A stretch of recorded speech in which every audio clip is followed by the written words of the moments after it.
¿Qué tal? Miren, casi siempre que pensamos en la caída, nos imaginamos un acto de rebeldía, algo súper dramático y repentino. Pero, ¿y si no fue así? ¿Y si en realidad fue un proceso lento, una especie de desintegración silenciosa que ocurrió dentro de la mente? Bueno, pues hoy vamos a hacer justo eso, una autopsia cognitiva para entender cómo una mente se desconecta de su origen. Y esa es la pregunta del millón, ¿no? ¿Cómo pasa esto? No estamos hablando de un castigo que cae del cielo, sino de una fractura interna, un proceso que es tanto psicológico como espiritual. Vamos a meternos de lleno a explorar las etapas de esa desconexión. Aquí está la clave de todo. Para entenderlo, no hay que fijarse en la acción final, sino en cómo, poco a poco, el pensamiento se fue corrompiendo. O sea, mucho antes de una rebelión que se pudiera ver por fuera, ya había una corrupción por dentro, en la forma de percibir y entender las cosas. Muy bien. Para poder entender la desconexión, pues primero tenemos que entender cómo era la conexión original, ¿cierto? Cómo estaba diseñada una mente en su estado ideal. Era, básicamente, un estado de armonía perfecta. A este estado vamos a llamarlo resonancia mental. Imaginen que es como una sintonía perfecta, como en la música. El pensamiento, las emociones y la voluntad no andan cada uno por su lado, sino que vibran juntos, en la misma frecuencia, totalmente alineados con su creador. Todo fluye, todo es coherente. Y es súper interesante cómo la Biblia describe este estado. No usa un término técnico como resonancia, sino una metáfora muy poderosa: luz. Aquí la luz significa orden, significa vida, coherencia. Así que estar en resonancia es, en pocas palabras, estar en la luz. Ahora sí, vamos al momento en que esa armonía empieza a quebrarse. El inicio de todo esto no es una gran batalla, sino una distorsión muy sutil en el pensamiento. Una idea que mete la primera nota desafinada en esa sinfonía perfecta. Esta pregunta lo resume todo. Fíjense bien, no es una negación directa. Es más bien una invitación a reinterpretar la realidad. Y es que toda caída, sea a nivel cósmico o algo muy personal, empieza justo ahí, en el momento en que una verdad que estaba clara se pone en duda y se empieza a contar una historia diferente. Ok, aquí está el mero meollo del asunto. Esta desintegración no pasa de un día para otro. Sigue un patrón muy claro de 3 etapas, una después de la otra. Son 3 niveles de quiebre que llevan a una mente desde esa resonancia total hasta la desconexión absoluta.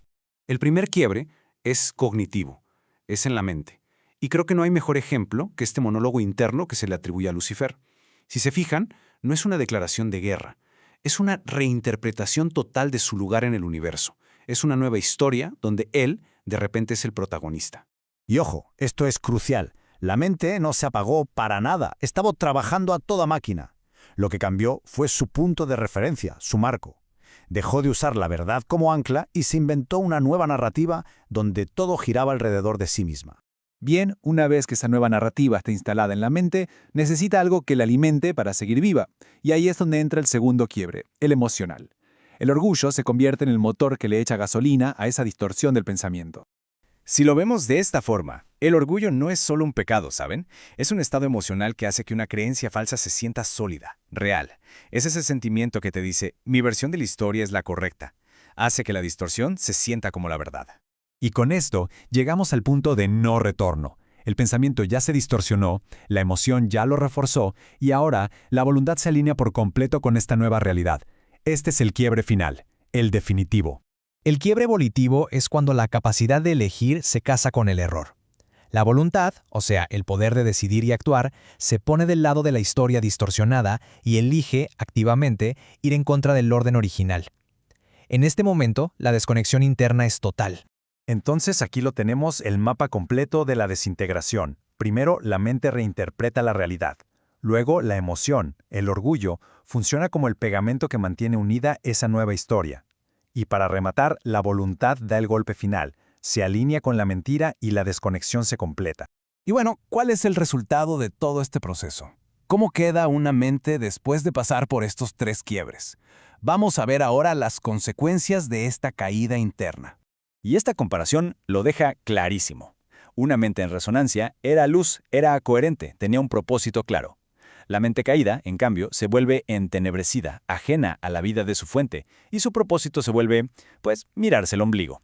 Sigue funcionando, sí, pero ya no está en sintonía con su diseño original.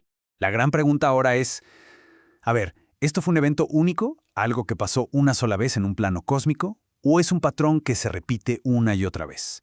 Porque la respuesta a eso cambia por completo cómo vemos la condición humana. Y la escritura sugiere que no, que para nada es un patrón aislado. De hecho, describe la tentación humana usando exactamente el mismo mecanismo. No empieza con el acto prohibido. Empieza adentro, cuando la propia mente es atraída y seducida por su propia reinterpretación de la realidad. Es el mismo proceso. Pero a ver, si la desconexión es un proceso interno, entonces la restauración también tiene que serlo, ¿no creen? En esta última parte vamos a ver cuál es el camino de regreso que se propone. Y un adelanto, no es por la fuerza, es por la reconexión. La solución que se plantea empieza justo donde se originó el problema, en la mente. La Biblia lo dice de una manera que suena un poco formal. Transformaos por medio de la renovación de vuestro entendimiento. Pero la idea es súper directa. El cambio ocurre al renovar la forma de pensar, al realinear el pensamiento con la fuente para volver a encontrar esa sintonía con la verdad. Y se nos presenta un modelo de cómo se ve esta mente ya restaurada. Es una mente que funciona en resonancia perfecta, una que puede decir, no puedo hacer nada por mí mismo. Y esto no es una declaración de debilidad, al contrario, es una declaración de alineación total, de conexión perfecta. Es la ausencia completa de la idea de ser autosuficiente. Así que, para cerrar, si nos quedamos con dos ideas claves serían estas. El problema fundamental de una mente caída no es que haya dejado de pensar, sino que dejó de resonar con la verdad. Y por eso, la solución no es un acto de control o de fuerza, sino un proceso voluntario de reconectarse con esa luz original. Al final del día, todo se reduce a esta idea, que es simple pero increíblemente profunda. Si la caída fue un alejamiento gradual del origen, entonces sanar, restaurarse, no es otra cosa que encontrar el camino de regreso a ese pulso original.